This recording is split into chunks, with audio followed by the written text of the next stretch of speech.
Hi, നമ്മുടെ സുജയ. 2023 മലയാള cinema എന്ന് പറയുമ്പോഴത്തേക്കും നിങ്ങളുടെ മനസ്സിലേക്ക് എന്താണ് ഏറ്റവും ആദ്യം ഓടിയെത്തുക? എൻ്റെ മനസ്സിലേക്ക് ഒരു സിനിമയുടെയും പേരല്ല വരുന്നത്, നേരെ മറിച്ച് റിവ്യൂ ബോംബിംഗ്. ഇതാണ് 2023 സിനിമ, മലയാള സിനിമ എന്ന് പറയുമ്പോഴത്തേക്കും എൻ്റെ മനസ്സിലേക്ക് വരിക. ലോക സിനിമയുടെ ചരിത്രത്തിൽ ആദ്യമായിട്ട് ഒരു സിനിമ പരാജയപ്പെട്ടതിൻ്റെ റീസൺ എന്ന് പറയുന്നത് സോഷ്യൽ മീഡിയയിൽ കുറച്ച് ആൾക്കാർ ആ സിനിമയുടെ റിവ്യൂ ഇട്ടത് കൊണ്ടാണ്. ഈ ഒരു ന്യായീകരണമായിട്ട് കുറെ ആൾക്കാർ വന്ന വർഷമാണ് 2023. ഈ പടക്ക കമ്പനിയിൽ നമ്മൾ വിൽക്കാൻ വെച്ചിരിക്കുന്ന പല രീതിയിലുള്ള പടക്കങ്ങളുണ്ട്. ഈ പടക്കങ്ങളെക്കാൾ വേഗത്തിൽ പൊട്ടിയ ഒരുപാട് സിനിമകൾ ഇറങ്ങിയ വർഷം കൂടിയായിരുന്നു 2023. സത്യം പറഞ്ഞാൽ എന്തിനാണ് ഈ സിനിമയൊക്കെ തിയേറ്ററിലേക്ക് ഇറക്കി വിട്ടതെന്ന് പോലും പ്രൊഡ്യൂസേഴ്സിനോ ഇതിനകത്ത് അഭിനയിച്ചിരിക്കുന്ന ആൾക്കാർക്കോ അതിൻ്റെ അണിയറ പ്രവർത്തകർക്കോ അറിയാൻ പറ്റാത്തൊരവസ്ഥയിലൂടെയാണ് 2023 എന്ന് പറഞ്ഞ വർഷം കടന്നുപോയത്. ഈ പ്രേക്ഷകർ തിയേറ്ററിലേക്ക് വന്ന് സിനിമ കാണാനായിട്ടിരിക്കുമ്പോഴത്തേക്കും പ്രേക്ഷകരുടെ മുഖത്ത് നോക്കിയിട്ട് കൊഞ്ഞനം കുത്തി കളിയാക്കുന്ന അവസ്ഥയിലൂടെയാണ് പല സിനിമയും നമ്മളിങ്ങനെ കണ്ട് അയ്യേന്ന് വിളിച്ചുകൊണ്ട് തെറി വിളിച്ചുകൊണ്ട് തിയേറ്ററിൽ നിന്ന് ഇറങ്ങിപ്പോകുന്നത്. എന്തൊക്കെ പറഞ്ഞാലും ഈ 2023 സിനിമകളെ പറ്റി പല അഭിപ്രായങ്ങൾ പറയുന്നുണ്ട്. ഏതാണ്ട് 300 കോടി രൂപയുടെ നഷ്ടം സംഭവിച്ചെന്നൊക്കെ പറയുന്നുണ്ട്. പക്ഷെ അതിനിടയിൽ അത്യാവശ്യം നല്ല സിനിമകളൊക്കെ നമുക്ക് കിട്ടിയിട്ടുണ്ട്. ഈ 2023 ഹിറ്റായ സിനിമകളുടെ ലിസ്റ്റ് ഞാനൊന്ന് വായിക്കാം.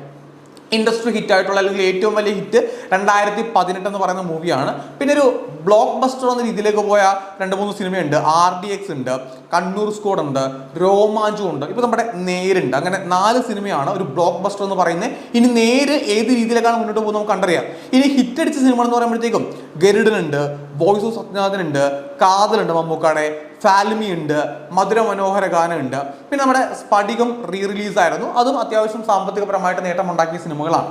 ഇത്രയേ ഉള്ളൂ മലയാള സിനിമയിൽ ഈ വർഷം സാമ്പത്തികപരമായിട്ട് തിയേറ്ററിൽ നിന്ന് മാത്രം വിജയിച്ച സിനിമകൾ. ഒരു 10-15 സിനിമ OTT റൈറ്റും മറ്റ് ബിസിനസ്സും ഒക്കെ ആയിട്ട് അത്യാവശ്യം ലാഭമായിട്ടൊക്കെ പോയിട്ടുണ്ട്.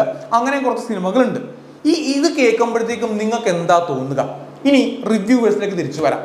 2023 ഇറങ്ങിയ 200-ൽ കൂടുതൽ സിനിമകൾ, അതിനകത്ത് റിവ്യൂ പറഞ്ഞ് ഈ റിവ്യൂവേഴ്സ് എല്ലാം കൂടെ മോശം സിനിമയെന്ന് പറഞ്ഞിട്ട് ആ സിനിമ തിയേറ്ററിൽ വലിയ പരാജയമായിരുന്നു. പക്ഷെ പിന്നീട് പ്രേക്ഷകർ കണ്ടിട്ട് അയ്യോ റിവ്യൂവേഴ്സ് റിവ്യൂ പറഞ്ഞില്ലായിരുന്നെങ്കിൽ ഈ സിനിമ വലിയ ഗംഭീര വിജയമായി പോയേനെ എന്ന് പറയുന്ന ഒരു സിനിമയുടെ പേര് ആർക്കെങ്കിലും പറയാമോ?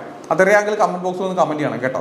ഗംഭീര സിനിമയായിരുന്നു, പക്ഷേ ഈ റിവ്യൂവേഴ്സ് എല്ലാവരും കൂടെ പറഞ്ഞ ആ സിനിമ അങ്ങ് നശിപ്പിച്ചു കളഞ്ഞു. എൻ്റെ അറിവിൽ അങ്ങനെ ഒരു സിനിമയേ ഇല്ല.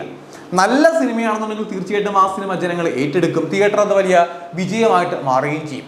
ഈ നമ്മുടെ അശ്വിൻ കോക്കിൻ്റെ 24-ലെ ജനകീയ കോടതി എന്ന് പറഞ്ഞ പരിപാടിയിലൊക്കെ ഞാൻ കണ്ടിരുന്നു.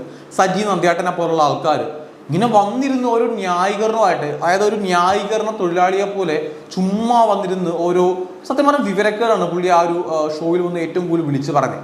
അപ്പം ഞാൻ പുള്ളിയെ വ്യക്തിപരമായിട്ട് അധിക്ഷേപിക്കുന്നതല്ല, കാരണം മലയാള സിനിമയിലുള്ള അണിയറ പ്രവർത്തകരിൽ ഭൂരിപക്ഷം ആൾക്കാരെ ന്യായം കണ്ടെത്തുന്നത് ഈ രീതിയിലൂടെയാണ്. കൂതറ പടമെടുക്കും. ആ കൂതറ പടം ഞാൻ നേരത്തെ പറഞ്ഞ പോലെ പ്രേക്ഷകരെ കളിയാക്കാനായിട്ട് എന്ന രീതിയിൽ തിയേറ്ററിലേക്ക് ഇറക്കി വിടും. 5-10 ആൾക്കാർ തിയേറ്ററിൽ പോയിരുന്ന് കാണുന്ന സമയത്ത് സത്യം പറഞ്ഞാൽ അവരുടെ ക്ഷമയുടെ നെല്ലിപ്പലക കാണുന്ന അവസ്ഥയാണ്. ഞാൻ സിനിമ ഇറങ്ങിയ സമയത്ത് അഭിപ്രായം പറയാത്ത, പക്ഷെ ഇപ്പം അഭിപ്രായം പറയേണ്ട ഒരു സിനിമയുണ്ട്, റാഹേൽ മകൻ കോരയോ, അങ്ങനെ ഒരു സിനിമ. ആ സിനിമയുടെ പേര് റൈറ്റ് ആണെന്ന് എനിക്കറിയില്ല. ഈ സിനിമയുടെ സംവിധായകനാണ് ഏറ്റവും ആദ്യം റിവ്യൂ ബോംബിംഗ് എന്ന് പറഞ്ഞുകൊണ്ട് പൊങ്ങി വന്ന് ഈ സിനിമയുടെ റിവ്യൂ പറഞ്ഞ് നശിപ്പിച്ചു. പക്ഷേ ആ സിനിമയെ പറ്റി അഭിപ്രായം പോലും പറയാത്ത അശ്വിൻ കോക്കിനെതിരെയൊക്കെയാണ് കേസൊക്കെ കൊടുത്തത്. എനിവേ, ആ സിനിമ കണ്ട പല ആൾക്കാരല്ല കേട്ടോ, 2-3 ആൾക്കാർ, അവർക്ക് ഫ്രീ ടിക്കറ്റ് ആയിരുന്നു. ഞാൻ എടുത്ത് പറയാം, ഫ്രീ ടിക്കറ്റ് കിട്ടിയ ആൾക്കാരായിരുന്നു. അപ്പോൾ അവരോട് ഞാൻ ഇതിനെപ്പറ്റി ചോദിച്ചു, എന്തായിരുന്നു ആ സിനിമയെ പറ്റി നിങ്ങളുടെ അഭിപ്രായം? അവർ തെറിയും ചീത്തയും, ഞാൻ എൻ്റെ ഇതിനു മുന്നേയുള്ള വീഡിയോയിലും പറഞ്ഞിട്ടുണ്ട്, ആ സിനിമ കണ്ടിട്ട് തെറിയും ചീത്തയാണ് പറയുന്നത്. ഇവിടെ ഒരു പ്രേക്ഷകനും തിയേറ്ററിലേക്ക് എത്തുന്നത് തെറി വിളിക്കാനും ചീത്ത വിളിക്കാനും മൊബൈലിൽ തോണ്ടി കളിക്കാനൊന്നും അല്ല. അവർ കാശ് മുടക്കി അവരുടെ പോക്കറ്റിൽ അവരുടെ അധ്വാനത്തിൻ്റെ ഒരു വിഹിതമെടുത്ത് സിനിമ കാണാനായിട്ട് തിയേറ്ററിലേക്ക് വരുന്ന സമയത്ത് അവർക്ക് ആ സിനിമ ഇഷ്ടപ്പെടണം, ആസ്വദിക്കാൻ സാധിക്കണം. അല്ല എന്നുണ്ടെങ്കിൽ അതിനെപ്പറ്റി അഭിപ്രായം പറയാനായിട്ടുള്ള സ്വാതന്ത്ര്യം എനിക്കും സിനിമ കാണുന്ന എല്ലാവർക്കും ഉണ്ട്. അപ്പോൾ ഈ പ്രേക്ഷകരെ കളിയാക്കുന്ന പോലെ അല്ലെങ്കിൽ പ്രേക്ഷകരുടെ ആസ്വാദനത്തിന് പുല്ലുവില കൊടുത്തുകൊണ്ട് ഊളപ്പടങ്ങൾ ഇങ്ങനെ പെടച്ചു വിടുന്ന സമയത്ത് ആൾക്കാർ പ്രതികരിച്ചു പോകും. 2023 നമ്മൾ കണ്ട ഏറ്റവും വലിയ കാഴ്ച അതായിരുന്നു. ഇപ്പോൾ ഒരു 8-10 സിനിമ ഗംഭീരമായിട്ട് ഓടി.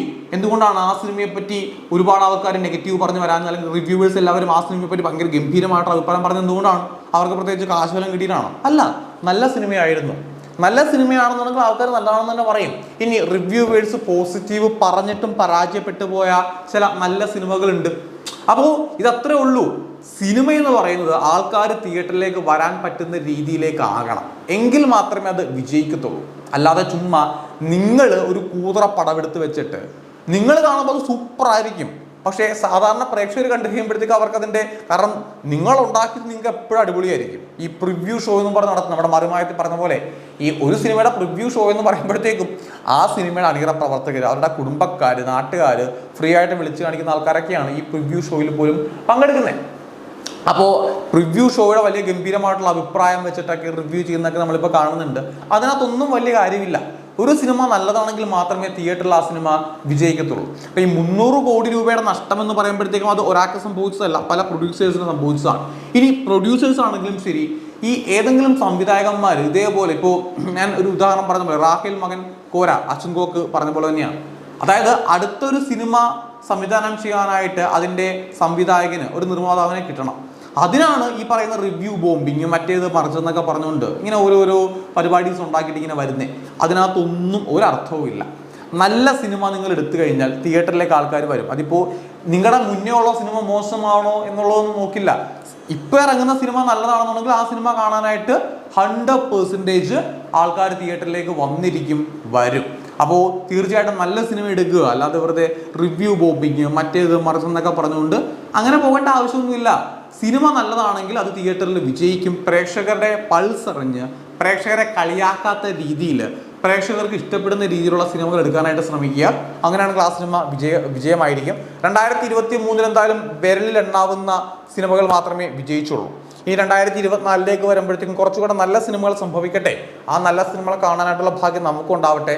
റിവ്യൂ ബോംബിങ്, മറ്റേത് മറിച്ചെന്നൊക്കെ പറഞ്ഞുകൊണ്ട് അനാവശ്യമായിട്ടുള്ള വിവാദങ്ങൾ ഉണ്ടാക്കാതെ, അല്ലെങ്കിൽ നിങ്ങൾ ഒരു മോശം സിനിമ എടുത്തിട്ട് അത് പ്രേക്ഷകരുടെ തലയിലേക്ക് അതിൻ്റെ കുറ്റം വെച്ചു കൊടുക്കുന്ന രീതി അങ്ങ് മാറ്റുക. ഇനിയും അതായിട്ടൊന്നും വരാതിരിക്കുന്നതായിരിക്കും ഏറ്റവും ബെറ്റർ. ഇതൊരു എൻ്റെ ഒരു പ്രേക്ഷകൻ എന്ന രീതിയിൽ കൂടെ എൻ്റെ അഭിപ്രായമാണ്. മറ്റൊരു വീഡിയോ ആയിട്ട് വീണ്ടും കാണാം.